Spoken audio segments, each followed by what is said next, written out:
Hi guys, sa video na to tuturuan ko kayo magbayad ng travel tax sa website ng TIEZA or TIEZA. Anyway, ano ba yung travel tax muna? Ito yung mga binabayaran nating mga Pilipino kapag tayo ay magta-travel palabas ng Pilipinas. Syempre, exempted yung mga OFW and other resident abroad. First class yung flight nyo, mas mahal yung travel tax na babayaran nyo. Dahil nga sa bagong option ng e-travel departure, malilink yung information mo para mabasa ng e-travel. Ano ba yung requirement? Syempre, dapat meron ka ng confirmed na flight ticket. Next is email address. Dito matatanggap yung resibo after nyo magbayad. And lastly, payment method. Any payment na pwede nyo magawa online. Tulad ng GCash, Paymaya, credit card, and debit card. Okay, let's start. Bisitahin nyo lang yung website na to or pwede nyo i-click sa video description para hindi na kayo mahirapan i-type. onlinetax.tiesa.gov.ph. Ilagay yung full name nyo, last name, first name, middle name, or suffix name kung meron kayo. Para mas madali, mag-refer kayo sa passport. And syempre, yung passport number nyo. Ilagay ang 13-digit or 13 number ng ticket nyo. Makikita yan sa online din guys, malapit sa pangalan nyo,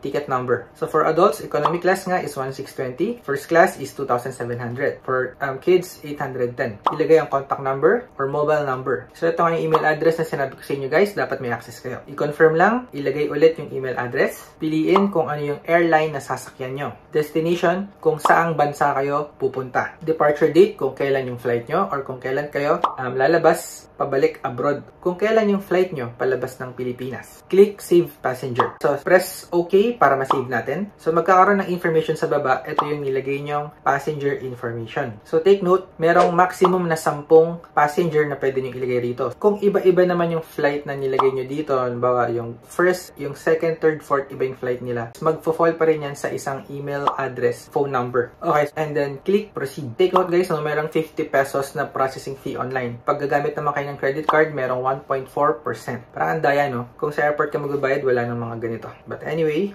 double check yung information, tapos press Proceed pag okay na. Tapos pumili nga kayo ng payment method na meron kayo.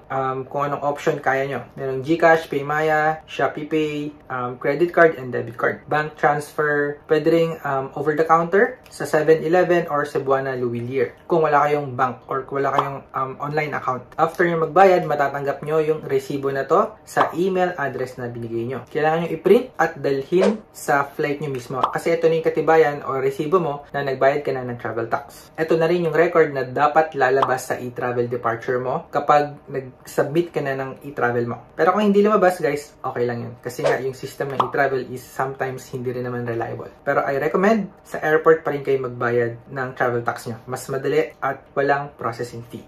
Yun lang guys, sana nakatuloy yung video. Comment down below kung meron kayong mga tanong or concerns. Please subscribe if you find this video helpful. I will see you in my next video.